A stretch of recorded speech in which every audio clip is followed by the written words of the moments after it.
दोस्तों, हमने सुना है कि हम चंद्रमा और मंगल को कॉलोनाइज करने की कोशिश कर रहे हैं, लेकिन वीनस के बारे में क्या? अगर हमारे पड़ोसी को टेराफॉर्म कर लेते हैं तो एक दिन यह ऐसा दिखाई दे सकता है। यकीन करो या ना करो, पृथ्वी और वीनस बहुत मिलते जुलते हैं।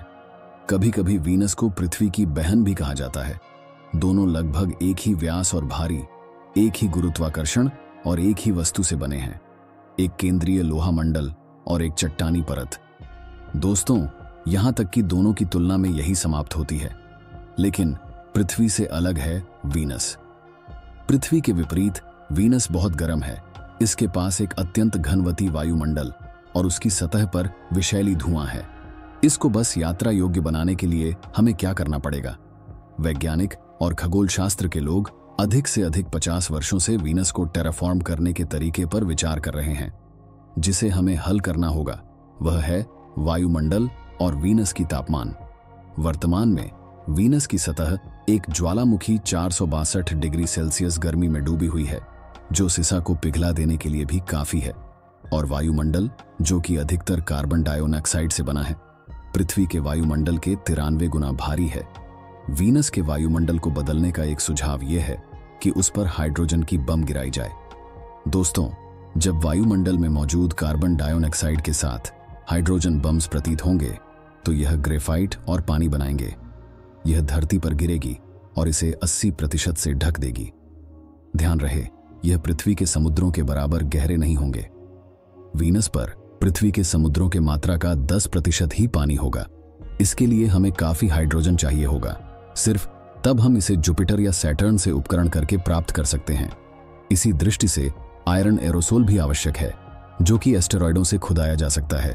अगर सब कुछ अनुसार हो गया तो घनवती कार्बन डाइऑक्साइड वायुमंडल को सिर्फ पृथ्वी के वायुमंडल के 3 गुना भारी बना दिया जाएगा। इससे वीनस के ऊपर लटकी हुई सल्फ्यूरिक एसिड की बादल भी साफ हो जाएंगे। अच्छा, वायुमंडल साफ है। अब तापमान के बारे में क्या? दोस्तों, सतह को ठंडा करने का एक तरीका है सूर्यशाला। एक सीरीज छोटे स्पेसक्राफ्ट्स या एक बड़ा लेंस जो सूर्य के किरणों को भटकने में मदद करेगा। ये सूर्यशाला सतह पर या वायुमंडल में रखी जा सकती हैं। धीरे धीरे प्लैनेट को ठंडा करने में मदद करेगा और रेडिएशन को कम करेगा, जो एक और समस्या है जो हल हो जानी चाहिए। तब हम वीनस पर रह सकते हैं। सूर्यशाला के अलावा नासा को लगता है कि हम वीनस के बादलों के ऊपर तैरने वाले शहर भी बना सकते हैं। ये एक सुरक्षित रहने का स्थान बनेंगे जब तक हम वातावरण को टेराफॉर्म करने की कोशिश करते हैं। प्लैनेट को और भी ठंडा करने और प्रक्रिया को तेजी से बढ़ाने के लिए सतह पर कूलिंग पाइप्स लगा सकते हैं। ये पाइप्स सतह से गर्मी उठाएंगे और इसे वायुमंडल के ठंडे हिस्सों तक ले जाएंगे। अब हमारे पास एक उपयुक्त वायुमंडल, ठीक तापमान और साफ हवा है। लेकिन दोस्तों, यहां एक और बड़ा मुद्दा है जो लोगों को वीनस पर शिफ्ट होने में हो सकता है।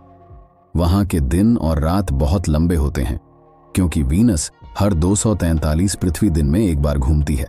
अर्थात वीनस पर एक दिन 5800 घंटे का होता है। यह बात भी है कि यह हमारे सोलर सिस्टम में एक ही दिशा में घूमने वाला एकमात्र ग्रह है। इसका अर्थ है कि उसका अत्यंत धीरे सनराइज पश्चिम में होगा और सूर्यास्त पूर्व में।